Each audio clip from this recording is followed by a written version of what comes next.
tempatan. Okey, penentangan masyarakat tempatan yang kita lihat daripada senarai pahlawan-pahlawan ini, maka kita tahulah bahawa ramai yang menentang. Dan kalau kita lihat gerakan kebangkitan menentang kuasa barat di negara kita ni sebenarnya adalah sebab apa? Sebab kesan cetusan rasa apa? Rasa tak puas hati masyarakat tempatan terhadap hak mereka yang dinafikan oleh British. Maknanya hak mereka, hak masyarakat tempatan yang telah diabaikan oleh British. Padahal ini tanah kita. Kenapa kita diabaikan? Jadi, matlamat utama pahlawan-pahlawan ini adalah untuk kembalikan hak yang dirampas melalui pelbagai bentuk perjuangan. So, perubahan pentadbiran, kita belajar bab 6 hari itu kan.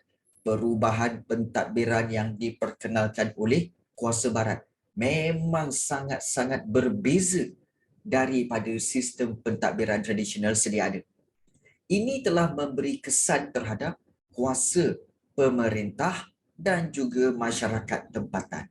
Yalah, kita tahu dengan adanya pentadbiran barat, kuasa sultan berkurangan, kuasa pembesar berkurangan. Okey, dan juga residen British ambil alih. Ini kurang ajar namanya. Jadi kesannya mereka bangkit. India semua kalah ke? Ya. Mereka bangkit dengan nekat untuk mengusir kuasa barat dari tanah air. Nak menghalau, mengusir ni maknanya menghalau. Menghalau kuasa barat dari tanah air. Dan pada permulaannya, kebangkitan tu menampakkan kejayaan yang membanggakan lah. Yalah, ada banyak pahlawan-pahlawan yang sebenarnya bila menentang British, pahlawan-pahlawan ini menang. Namun begitu, akhirnya masyarakat tempatan terpaksa mengalah. Dengan apa? Kelebihan strategi dan teknologi yang digunakan oleh kuasa barat untuk menewaskan kebangkitan itu. Ya, kadang-kadang kita terpaksa mengalah terhadap kekuatan British yang sedia ada. Okay. So inilah antara punca kenapa kalau kita lihat penentangan itu berjaya pada peringkat awal sahaja. Tetapi kemudian kita tak dapat nak menentang kekuatan, strategi dan juga teknologi British. Tapi tak mengapa. Yang penting kita dah tunjukkan yang kita menentang. Itu yang penting. Itulah yang penting. Baik. So kalau kita lihat di sini, okey. Dan kita lihat inilah dia. Okey. Antara pahlawan lain. Ya betul. Datuk Siamang Gagap. Macam pernah dengar je nama ni cikgu. Iyalah dalam filem apa? Filem Upin Ipin kan? Upin Ipin. Iaitu apa? Keris Siamang Gagap. Macam itulah. Okey. So memang ada pahlawan ini iaitu Pendekar Siamang Gagap, merupakan pahlawan Melayu yang menentang British di Negeri Sembilan. Nama sebenar beliau ialah Kahar bin Haji Mukmin. Okey, dan beliaulah bertanggungjawab memimpin angkatan perang Seri Menanti menentang askar-askar British dalam perang Bukit Putus pada 25 November 1875. Cikgu, dia ada masalah gagap ke? Mungkin dia ada masalah gagap. Tetapi kegagapan dia itu tidak menyebabkan dia pengecut. Tetapi dia menjadi pahlawan. Tak mengapa. Nampak tak? Baik. Inilah gambaran Datuk Siamang Gagap. Baik, kita lihat di sini. Sebenarnya, penentangan-penentangan ni, apa matlamat dia? Apa tujuan orang-orang tempatan menentang British? Apa matlamat dia? Baik, kita lihat di sini iaitu campur tangan kuasa barat di negara kita membawa perubahan kepada sistem pentadbiran tempatan, dan perubahan inilah menyebabkan masyarakat tempatan tidak puas hati kerana kehilangan hak dan kedudukan mereka. Oleh itu mereka bangkit menentang kuasa British melalui 3 cara. Pertama, penentangan bersenjata. Yang kedua, mencabar perjanjian, dan yang ketiga, sistem perundangan. So ada 3 cara. Okey, tetapi yang kita banyak nampak penentangan bersenjata lah. Okey, penentangan bersenjata. Jadi kalau kita lihat kenapa masyarakat tempatan ni bangun menentang British? Apa matlamat dia? Apa matlamat perjuangan? Ingat, matlamat perjuangan sebenarnya ada 3. Iaitu yang pertama, mempertahankan hak dan kedudukan pemerintah tempatan. So, kesan daripada perubahan pentadbiran barat yang merugikan mereka. Kita tahu perubahan pentadbiran barat. Contohnya apa? Contohnya macam Negeri Perak diletak residen British iaitu J.W.W. Bush. Selangor diletakkan residen British iaitu J.G. Davidson letak kat situ. Okey, kemudian diletak juga di Negeri Pahang iaitu J.P. Roger. Okey, dan juga di Negeri Sembilan Martin Lister diletakkan residen. Residen-residen ini telah melakukan perubahan, especially macam J.W.W. Bush. Dia ambil alih kuasa sultan. Kemudian dia ambil alih kuasa pembesar. Oh, pungutan cukai biar kami yang buat. Raja dan juga pembesar tak payah buat. Suka-suka hati je. Datang sini nak buat law sendiri. Jadi mereka ini bangun. Ini tak boleh jadi. Kita perlu pertahankan hak kita. Itulah matlamat perjuangan mereka. Mempertahankan hak dan kedudukan pemerintah tempatan. Dan yang kedua, mereka ingin mengembalikan dan mengekalkan sistem pentadbiran tradisional sebagaimana yang sedia ada. Sebab bagi mereka, pentadbiran yang tradisional iaitu sistem pembesar 4 lipatan kan. Ada sultan, ada bendahara, ada temenggung, penghulu bendahari, laksmana. Itu lebih baik dan mereka nak kekalkan yang itu. Jadi, nak mengembalikan dan kekalkan sistem pentadbiran tradisional ni. Sebab tak ada masalah pun. So yang barat ni masuk ni macam menganggap kita punya sistem pentadbiran tradisional ni bermasalah. Suka-suka hati je. Masuk rumah orang, lepas tu buat undang-undang sendiri di rumah orang. Kan? Okay, jadi itulah dia. Nak mengembalikan, kekalkan sistem pentadbiran tradisional.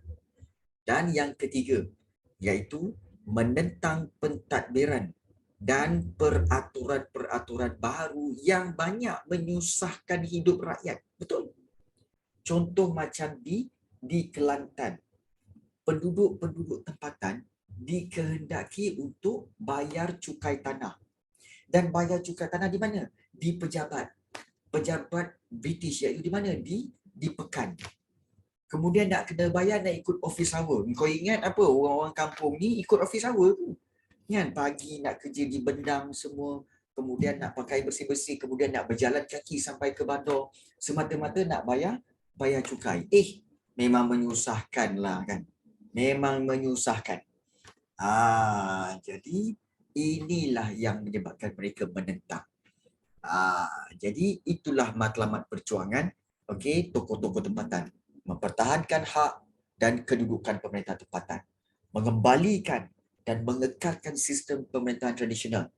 Dan yang ketiga, iaitu menentang pentadbiran yang menyusahkan rakyat. Betul? Jadi inilah matlamat perjuangan mereka. Dan bentuk penentangan adalah daripada 3 cara. Penentangan bersenjata, kemudian mencabar perjanjian, dan satu lagi menggunakan sistem perundangan. Kita akan tengok satu-satu. Baik, ada yang tanya, cikgu, menguasai dengan menjajah sama kan? Ya. Menguasai dan menjajah itu lebih kurang sama. Lebih kurang sama. So inilah dia matlamat. Kalau soalan ada tanya, apakah matlamat perjuangan tokoh-tokoh tempatan? Ini jawapan dia. Kalau ada soalan tanya, apakah matlamat perjuangan tokoh-tokoh tempatan? Ini jawapan dia. Baik. So kita lihat Penentangan bersenjata. Ya betul Ahmad Danish, betul.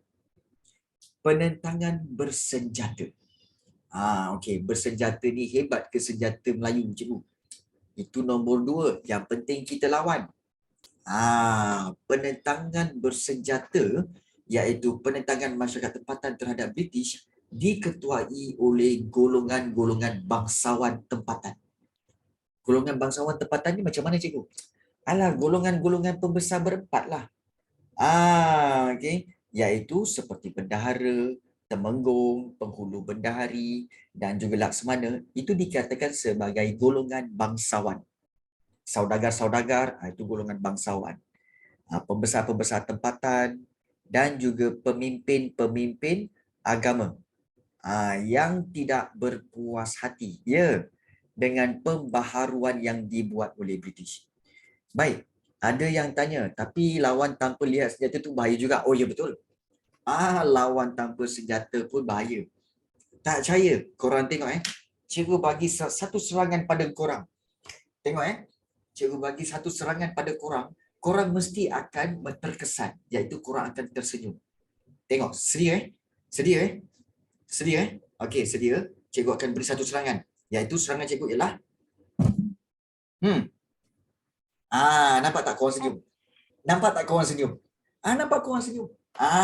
Nampak tak serangan seperti ini memang tanpa senjata cukup bahaya. Cukup bahaya, menyebabkan korang tersenyum. Nampak tak? Kan? Nampak? Saya boleh mengelak. Sudahlah Aaron. Aku dah agak dah cik. Kan? Kan? Nampak? Serangan cikgu tu telah menyebabkan korang senyum. Nampak? Tanpa senjata ni. Tanpa senjata. Kan korang dah senyum. Okey, baik. So, itulah dia. Okey, baik, kita sambung. Okey. Kalau dengan senjata tak payahlah kan. Untuk apa kita menentang kan? Baik, tak apa. Baik. Golongan ini menentang British. Okey, dengan nekat melalui perjuangan bersenjata. Di Terengganu, muncul tokoh-tokoh dalam kalangan pemimpin agama. Mereka memperjuangkan masyarakat tani yang ditindas akibat pelaksanaan cukai barat yang tidak mengikut syarak. Maknanya, cukai barat yang tidak mengikut hukum agama.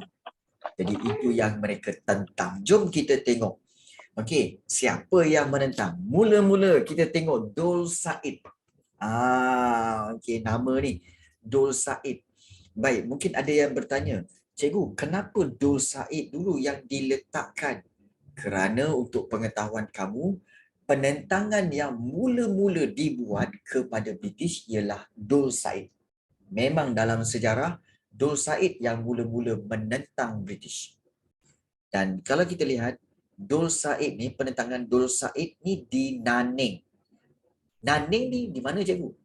Naning ni sebenarnya adalah sempadan di antara Melaka dengan Negeri Sembilan. Dia sempadan ya. Jadi, kita lihat kenapa dia menentang. Baik, sedikit latar belakang bahawa Dul Said ni nama penuh dia adalah Abdul Said bin Omar. Okay. So Dul Said itu bermakna dia ambil daripada nama dia, Abdul. Jadi pendeknya Dul. Dul Said. Dul Said bin Omar dikenali sebagai penghulu ataupun ketua bagi penduduk Naning. Seri Merah Raja Dul Said. Itu nama gelaran dia lah. Dan beliau dilahirkan pada tahun 1773 dan berasal daripada suku Semelenggang. Baik, suku Semelenggang ni adalah suku daripada keturunan adat Perpatih. Bukan kat Kelantan, Naning ni di antara Negeri Sembilan dengan Melaka. Dia macam ni. Ya betul. Kalau kita lihat peta kan, contoh peta macam ni. Kat sini ada Melaka dan kat sini Negeri Sembilan kan. So sini Negeri Sembilan. So sini Melaka. So Naning ni dia berada di sini. Dia di tengah-tengah ni. Dia sempadan antara Negeri Sembilan dan Melaka. Dia terletak di sempadan. Jadi, kenapa dia menentang? Dul Said ini menentang. Dul Said kata menentang bayaran cukai hasil tahunan, maknanya bayaran teks sebanyak 1/10 yang dikenakan oleh British terhadap Nanning. Okay, sebab British kata apa? Oh, Nanning, kamu kena bayar cukai sebanyak 1/10 daripada hasil tahunan. Contohlah, kalau 1/10 tu maksudnya apa tau? Let's say lah, kalau katakan cukai ataupun kutipan tahunan Nanning 100,000. Maka 1/10 daripada 10,000 ialah 10,000 ringgit. Maknanya kena 10,000 kena bayar pada British. Banyak tu. Memang banyak. Tak pasal-pasal kena bayar. Jadi Dul Said kata, mana boleh? Tak boleh. Sebab dia kata apa? Nanning ni ialah sebuah negeri yang merdeka. Nanning ni bebas, bukan di bawah siapa-siapa. Tetapi, kenapa British minta bayaran daripada Nanning? Sebab British ni, ni aku nak cakap ni, kan? Boleh tahan bangang juga kan sebenarnya. Sebab, kalau ikutkan, memanglah Nanning ni di tengah-tengah. Tetapi Nanning itu, dia sebenarnya, dia lebih hampir kepada Negeri Sembilan kat sini tau. Dia kat sini. Nanning tu macam tu. Dia tak termasuk Melaka. Tetapi, bila British kuasai Melaka, British datang, dia tengok Nanning ni kaya. Ada banyak sawah padi, kemudian ada banyak hasil bumi. Dia kata, ush, orang-orang sini mesti kaya. Jadi, Melaka kata apa? British kata apa? Okey, Nanning ni sebenarnya sebahagian daripada kita orang. Sebahagian daripada Melaka. Jadi, Nanning pun kena bayar cukai. Tiba-tiba je, agak tiba di situ. Iaitu, tiba-tiba dia kata Nanning tu di bawah Melaka. Kita tahu kan, dalam bab yang kedua, negeri-negeri selat. Nampak tak negeri-negeri selat kan? Kita ada Pulau Pinang, Singapura dan juga Melaka. Macam mana British dapat Melaka? Iaitu melalui perjanjian, iaitu perjanjian London. Perjanjian antara British dan juga Belanda pada tahun 1824. Betul tak, Ruth? Dan dalam perjanjian itu, Melaka dulu Belanda. Sekarang ni diambil alih oleh British. So bila British ambil, British tengok, Nanning ni kaya lah. Jadi dia kata apa? Nanning tu walaupun sepadan, tapi Nanning tu sebenarnya sebahagian daripada Melaka. Jadi Nanning kena bayar cukai. Marahlah Dul Said. Dul Said sebagai ketua Nanning. Dia kata apa? Bila masa pula Nanning ni Melaka? Nanning ini adalah negeri yang merdeka, bukan Melaka. Itu dia kata. Jadi, oleh sebab itu, ya betul. Jadi, oleh sebab itu, peristiwa penentangan. Beliau ni, iaitu Dul Said ini, beliau pun bermuafakatlah, maknanya bekerjasama dengan pemimpin-pemimpin Rembau. Nanning tu Melaka, bukan. Nanning tu memang Negeri Sembilan. Nanning tu memang Negeri Sembilan. Nanning tu memang Negeri Sembilan. Jadi, Dul Said bermuafakat dengan pemimpin Rembau, iaitu Rembau itu salah satu daerah.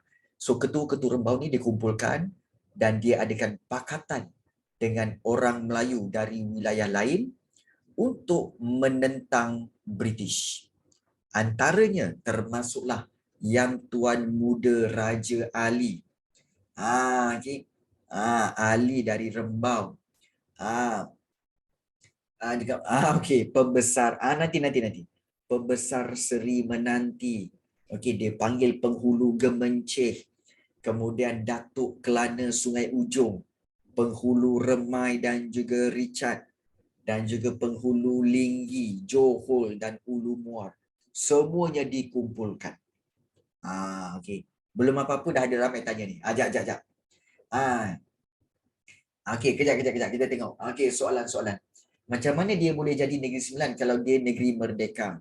Baik, sebenarnya Melaka semasa ada Melaka, Negeri Sembilan ini terdiri daripada 9 buah daerah. Kita tahu kan ada 9 buah daerah. So daerah-daerah seperti daerah Gemencih, daerah Seri Menanti, daerah-daerah kan. Dan salah satu daerahnya ialah daerah Nanning. Dan daerah-daerah ini dia diperintah secara berasingan, dia bukan bersatu. Jadi waktu itu belum wujud Negeri Sembilan, belum wujud Negeri Sembilan, belum. So dia ada daerah-daerah yang diperintah sendiri-sendiri. Dan Nanning diperintah oleh Dur Said. Tu. Baik. Wait, British kan cakap English. So diorang kita cakap dengan diorang menggunakan bahasa. Okey. Baik, British dia ada dia punya translator. So bila dia cakap dengan Dur Said, dia guna translator tu. Dia guna translator tu. Dia guna translator tu untuk bercakap dengan orang-orang Melayu pada waktu itu. Okey, baik. Baik. Kemudian, cikgu, pakatan tu apa? Dah dengar beberapa kali, dengar pun tak faham. Okey, baik. Pakatan ni, okey, bermaksud, okey, bekerja sama, berpakat. Berpakat ni, pakatan ni maksudnya apa tahu? Iaitu berpakat untuk membuat sesuatu secara bersama-sama. Contoh iaitu cikgu nak buat camping pada hujung tahun ini bersama-sama dengan pelajar tingkatan 3 kelas online. So, nak tak? So, korang semua kata, jom. Bermakna itu satu pakatan. So, kita buat, kita pergi ke satu tempat, kita camping dan kita bahagikan kerja. Tarun bawa kemah, Aaron bawa makanan, kemudian Syazah bawa selimut dan yang lain-lain bawa badan. Dan bawa pakaian dan baju. Jadi inilah dipanggil pakatan. Kerja sama. Apa yang penting? Kerja sama. Gitu. Okey. Maknanya pakatan ni maknanya bekerja sama, berpakat. Bekerja sama dalam sesuatu perkara. Itu tanda berpakat.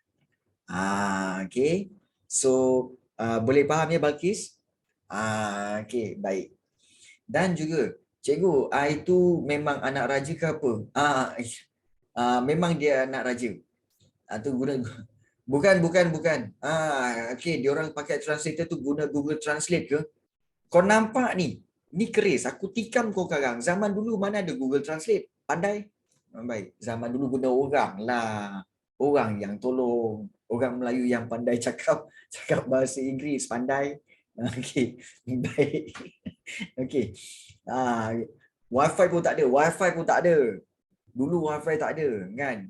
Orang dulu bayar-bayar kamu ni semua dah pergi kerja. Dan untuk tingkatan 3 umur 15 tahun, korang semua ni dah kahwin dah pun. Umur 15 tahun dah kahwin okey. Screen pun tak apa. Okey. Tapi sekarang jangan, umur 15 tahun jangan kahwin, kan? Okey. Duit belanja pun minta mak lagi nak kahwin. Sudah, baik. Jom kita sambung. Peristiwa penentangan. Okey, first ingat mula-mula Dur Said bermuafakat bekerja sama dengan pemimpin-pemimpin ni, ramai ni. Yang Tuan Muda Raja Ali, kemudian Pembesar Seri Menanti, Penghulu Gemencih, Datuk Kelana Sungai Ujong, Penghulu Remai dan Richard, Penghulu Linggi, Johor dan Ulu Muar. Dia kumpulkan semua orang ini dan pakatan ini berjaya mengumpul kira-kira 4,000 orang hulu balang Melayu. Baik. Gemencih kat mana? Untuk pengetahuan kamu, Rembau, Seri Menanti itu nama tempat. Gemencih tempat.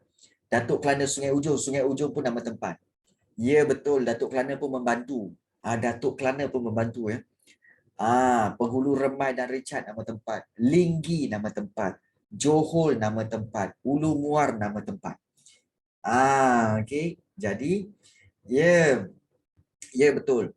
Jadi ini semua penghulu-penghulu ini kumpul-kumpul dan mereka berjaya kumpul 4,000 orang hulu balang Melayu. Hulu balang maknanya adalah pahlawan-pahlawan Melayu. Hulu balang ni pahlawan hulu balang ni ibarat tentera-tentera lah. Dulu dia tak panggil tentera. Dia panggil hulu balang. Kumpulkan hulu balang semua untuk kita berperang. Dia panggil hulu balang. Dia bukan panggil tentera. Ingat, ya, dipanggil Hulu Balang. Jadi, kumpulkan 4,000 orang Hulu Balang Melayu untuk menentang British. Dan pada tahun 1831, dalam Perang Naning yang pertama, Perang Naning, Dul Said dan pengikutnya berjaya mengalahkan British. Syabas Inspektor Sahab. Syabas. Perang Naning yang pertama, Dul Said menang. Jadi kerana apa? Kerana ada kerjasama, ada pakatan, ada muafakat. Tetapi ada problem apabila permuafakatan Dul Said ini dengan pembesar-pembesar Melayu lain ini tidak kekal lama. Aduh yai. British berjaya memecah belahkan pakatan tersebut. Cikgu, macam mana British pecahkan pakatan ini? Senang je. Okey, contoh. British tahu siapa yang tolong Dul Said. Oh, ada Datuk Kelana. Kemudian ada Yang Tuan Muda. Kemudian ada juga Penghulu Remai dan Recat. British secara diam pergi jumpa dia orang personally tau. Dia jumpa Datuk Kelana kata apa? Datuk Kelana, you bantu Dul Said Oh, dalam perang hari tu ya. Kalau kali ini, kalau you bantu lagi, okay, kami akan turunkan jawatan you daripada menjadi pembesar Sungai Ujong, you akan turun. Okay? Baik. Kemudian British jumpa pula Penghulu Remai dan Recat. Dia kata apa? You kalau tolong lagi Dul Said, kami tak akan beri bantuan pada you. Okay? Dan kami akan serang you. Okay. Kemudian yang dia pergi pecah belahkan begitu. Maknanya dia ugut, okay, dan dia ugut kepada semua pembesar-pembesar rakan-rakan Dul Said ini. Jadi, ya betul. Belum. Tapi British dia ada kuasa berunding. Dia pergi jumpa tau. Jadi, bila Dul Said kata, okey, kita akan terbabit dalam perang Naning yang kedua ni. Siapa nak bantu? Penghulu Remai boleh tak? Saya tak boleh ya. Saya dah tak boleh bantu. Minta maaf ya. Minta maaf. Tengku Kelana boleh tak join untuk kami? Minta maaf, kami tak boleh. Nampak tak? Jadi, okey, ini menyebabkan Dul Said berseorangan. Tidak ada lagi bantuan daripada kawan-kawan yang lain. Yelah, walaupun kenapa British lah nak turunkan jawatan tu bukan dengan jajahan dia. Ya betul. Tetapi harus diingat. Contohnya Datuk Kelana. Ingat tak, Datuk Kelana dapat Sungai Ujong kerana apa? Kerana bantuan British, betul tak? Ya, di situ British telah berkuasa. Ya, nampak tak? So Datuk Kelana dia dah bagi warning. Datuk Kelana, you jangan tolong Dul Said lagi. Kalau you tolong, okey, kami akan tarik balik jawatan you sebagai iaitu pemilik Sungai Ujong dan pembesar ketua Sungai Ujong. Jadi bila Dul Said kata, Datuk Kelana boleh tak join kami untuk bantu kita nak kalahkan British? Sorry Datuk Dul Said, minta maaf, saya tak boleh join, minta maaf. Okey, jadi bila Dul Said tadi tak ada orang yang nak bantu. Sudah. Tinggallah Dul Said dengan hulu balangnya sendiri. Ya, okay. Ya betul. Jadi oleh sebab itu kalau kita lihat dalam Perang Naning yang kedua, nampak tak? Dalam Perang Naning yang kedua, Yang Tuan Rembau dan pembesar-pembesar lain enggan memberikan bantuan kepada Dul Said. Kerana apa? Kerana telah diberi warning oleh British, kemudian juga British mengugut mereka. Jadi akhirnya British berjaya menakluki Tamuh, iaitu pusat pentadbiran Naning, dan menyatukan Naning dengan Melaka. Jadi British telah jajah Naning dan Naning itu dikira masuk dalam Melaka. Okay. Ya, mestilah. Baik Syazwina, kan? I know you. I'm also British guy, okay? Baik, susah. Okay, kita lihat. Ilustrasi, inilah dia Perang Naning. Okay. Dan kalau kamu lihat, okay, Perang Naning. Orang-orang Melayu di sini, kalau kamu lihat, mereka juga menggunakan senjata api tau. Mereka juga guna senjata api. Cuma, okay, tidaklah sehebat Ya, okey. Apa, tentera-tentera British. Dan ada soalan dia tanya, cikgu, dulu askar-askar British ni memang sing ke cikgu? Baik, dulu askar-askar British memang diambil banyak daripada negara India. So negara India ni ramai, askar-askarnya diambil daripada India dan maknanya ramailah daripada keturunan Singh tu. Ini memang fakta sejarah. Dia bukannya memang dibuat-buat. Ini memang fakta sejarah. Itu memang. Ya.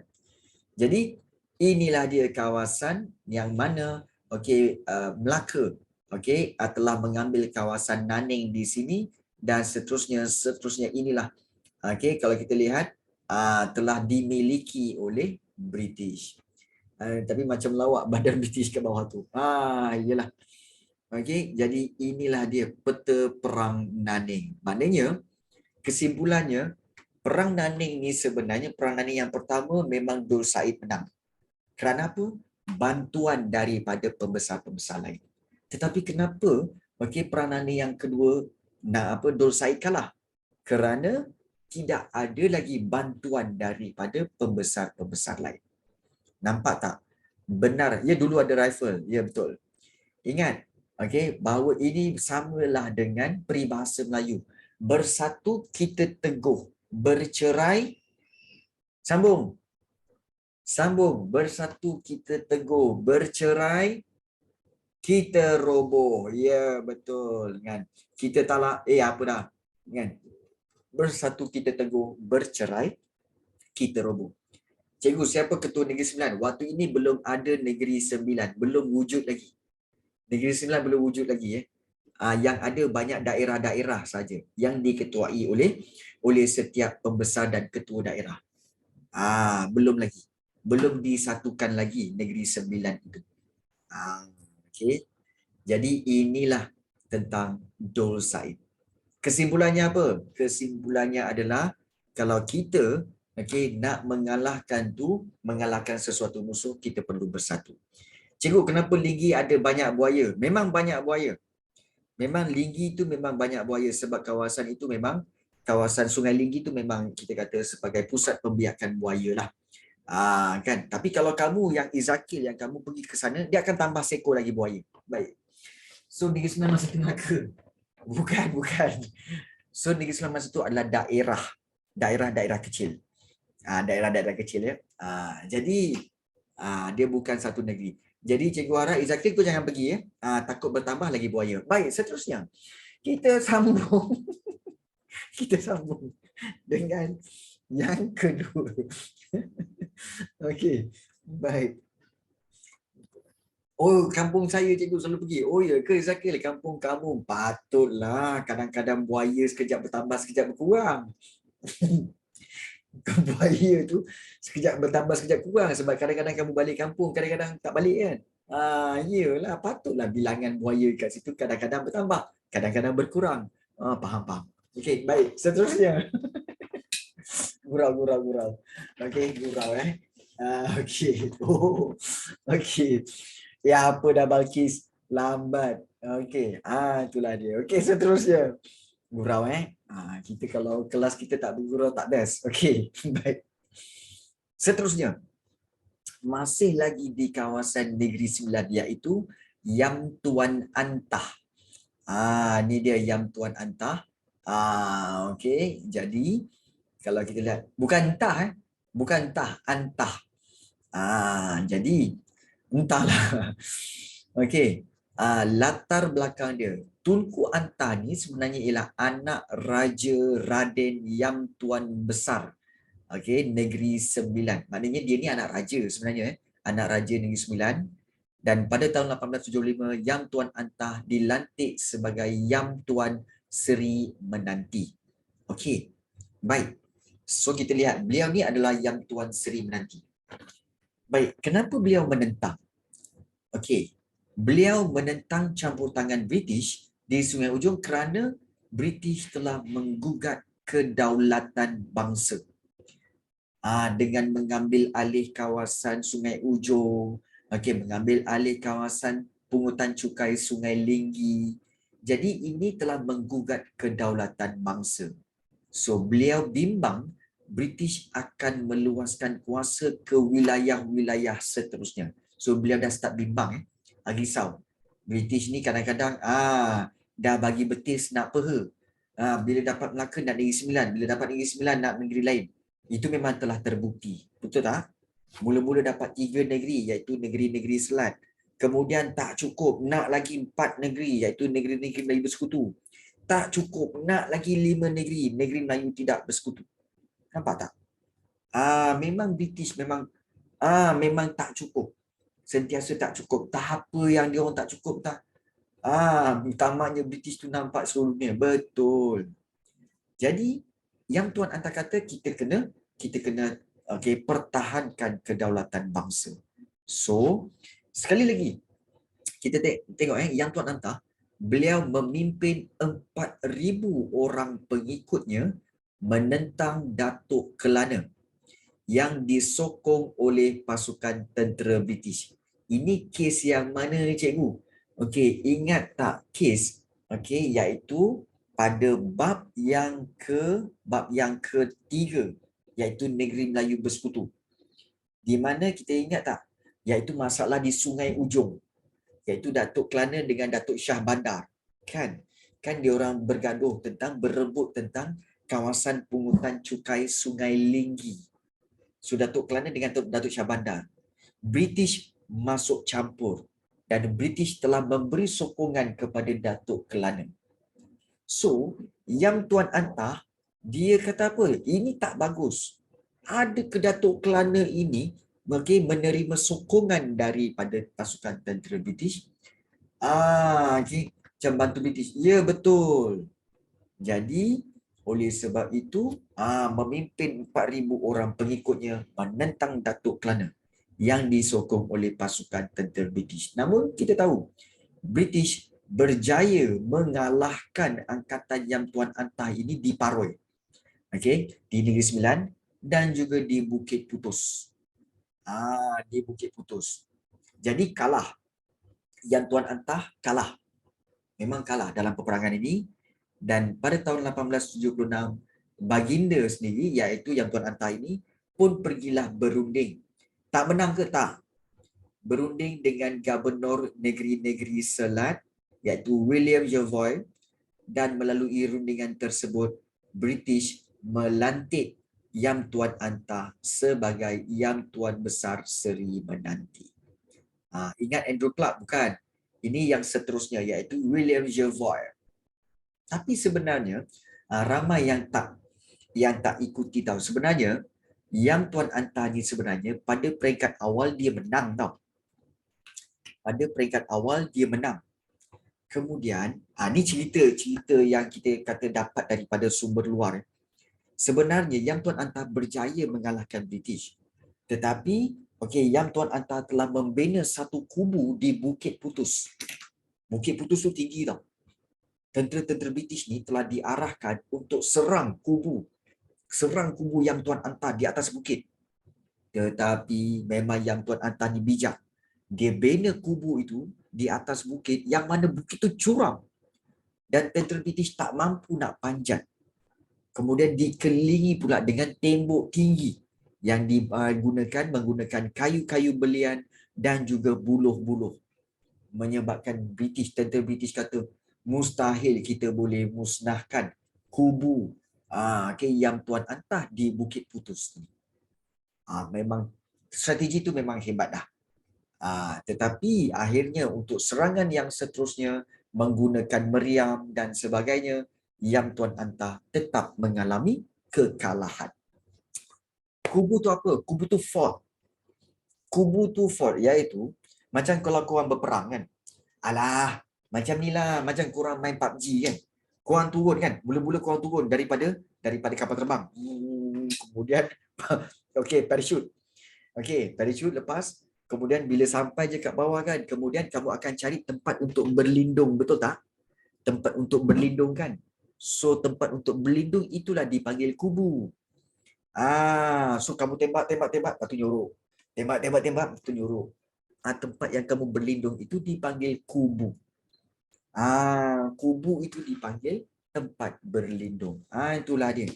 Cikgu tak main PUBG Cikgu tak main PUBG. Cikgu main gitar je. Ni sebelah gitar tu ada. Korang lah main PUBG. PUBG ke ML ke. Tak main. Yeah. Tak main PUBG. Oh, Man, kau tak main Man eh? Tak. Tak main. Terima kasih. Kami tak tanya pun. Baik, seterusnya. Okey. Okey, baik. Alaman. Gurau je. Alah kau ni. Tu pun dah sentap. Dah banyak kali lah dekat sekolah pun sama. Tak payah. Okey. So, dah biasa sentap lah ni. Okey, faham. Baik, seterusnya. Gurau. Jangan risau. Aiman ni memang dah belajar dengan cikgu sejak daripada Form 1 lagi. Sampai Form 3. Dah faham dah perangai masing-masing. Dah faham. Okey, baik. So, kita lihat ini dah dia Yang Tuan Antah. Pahlawan yang kedua. Okey. Iaitu di kawasan Negeri Sembilan. Sian dia selalu kena bully. Balkis, lain macam kau punya kesian ni. Banyak kali kau sebut kesian. Ada apa-apa ke? Kan. Cikgu jangan fikir bukan-bukan. Tak. Cikgu tak fikir bukan-bukan. Tak cakap apa-apa. Tak cakap. Cuma cikgu gunakan teknik manipulasi. Teknik manipulasi. Nampak? Jangan cikgu. Okey, baik ya. Teknik. Wah, ni best. Teknik manipulasi. Okey, baik. So, kita lihat inilah dia. Okey, iaitu yang pertama penentangan Dul Said di Naning dan yang kedua iaitu kami teknik pakatan. Baik Tarun. Dan juga yang kedua iaitu penentangan Yang Tuan Antah di Negeri Sembilan. Okey, kita dah tengok dulu. Baik. Nah, kita sambung lagi. Saya berpakatkan terus. Okey, kita sambung dengan Datuk Bahaman. Datuk Bahaman di Pahang. Jeng. Okey.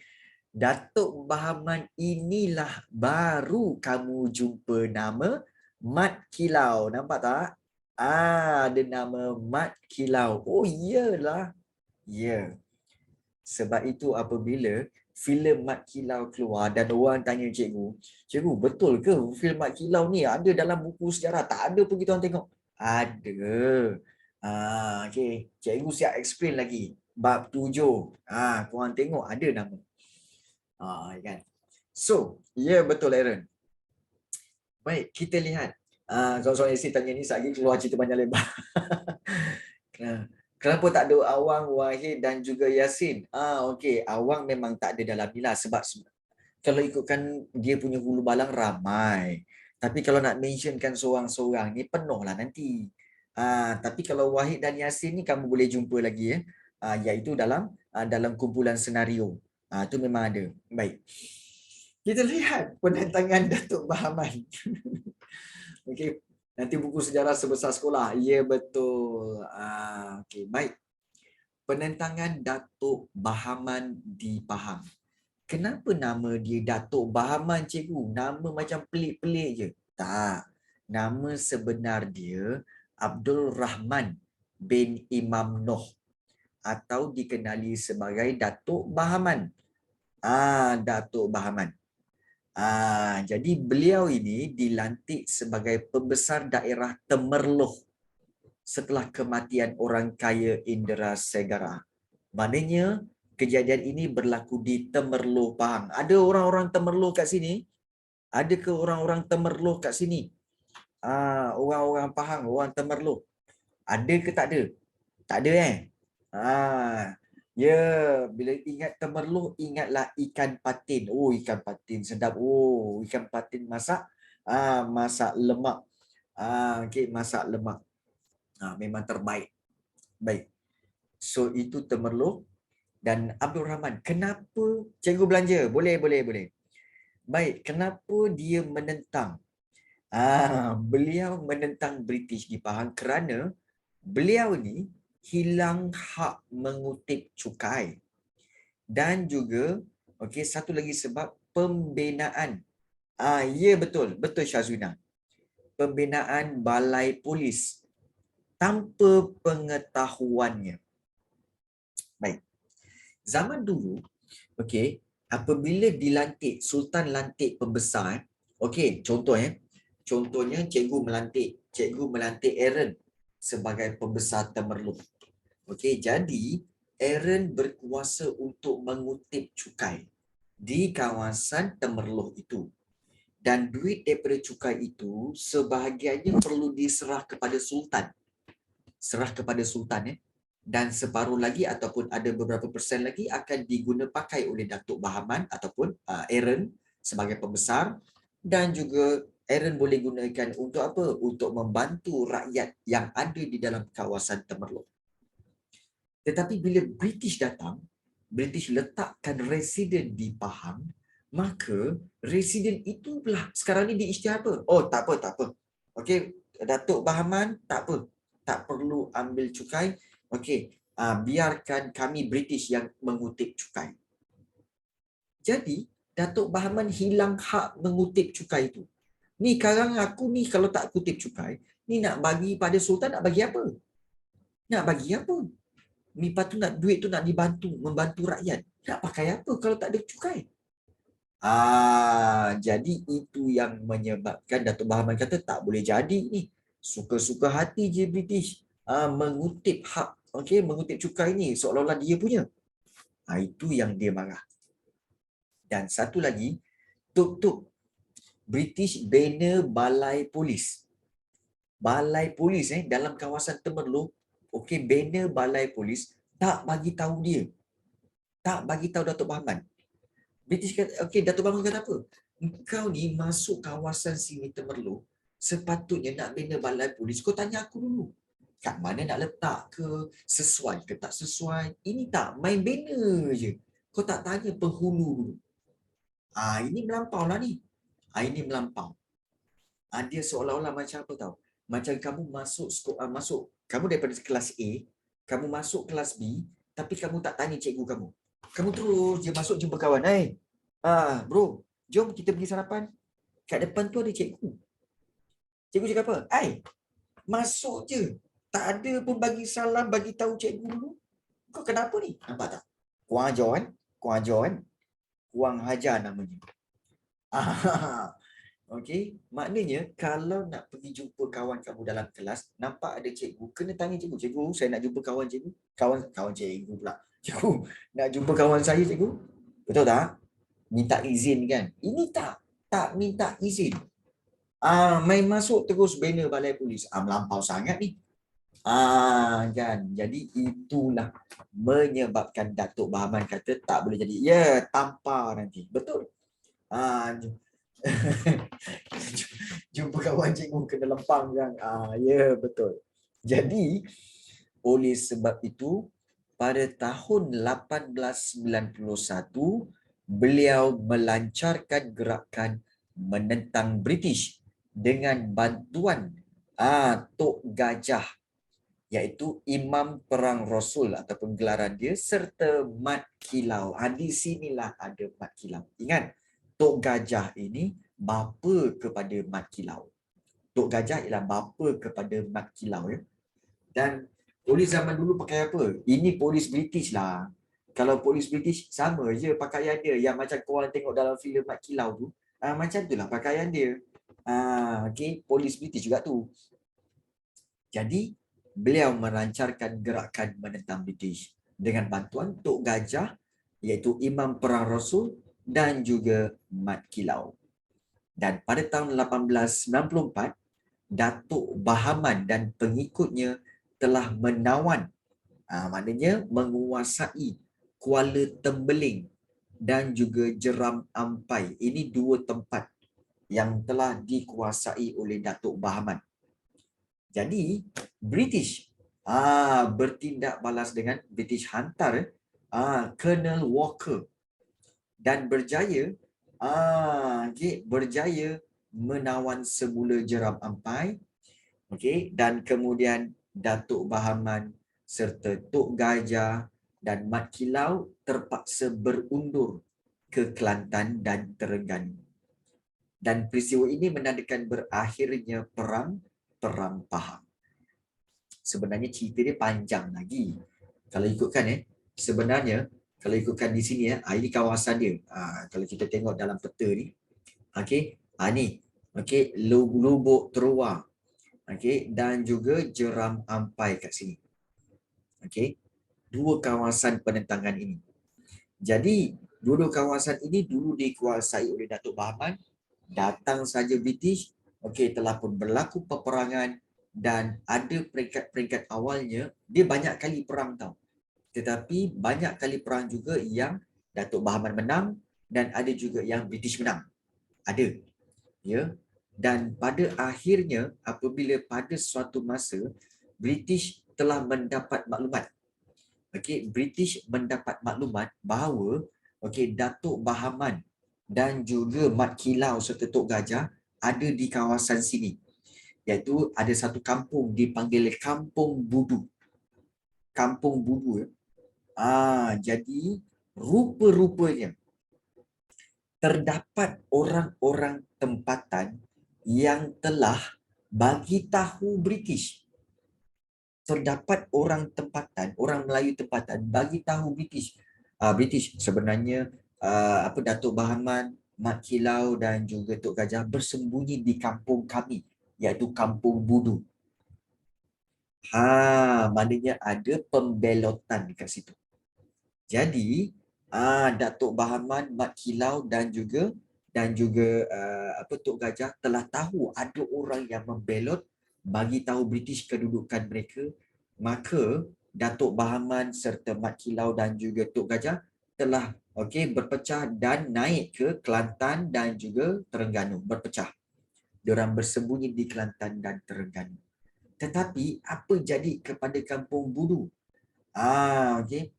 Apa jadi kepada Kampung Budu? Iaitu bila British sampai ke kampung itu, dia tengok satu-satu, cek satu-satu rumah tu, tak jumpa pun orang-orang itu, tak jumpa pun Mat Kilau, tak jumpa pun Datuk Bahaman, tak jumpa pun Tok Gajah. Maka apa yang British buat? British telah bakar seluruh Kampung Budu, termasuk rumah dan penduduk Kampung Budu dibakar. Ini cerita betul.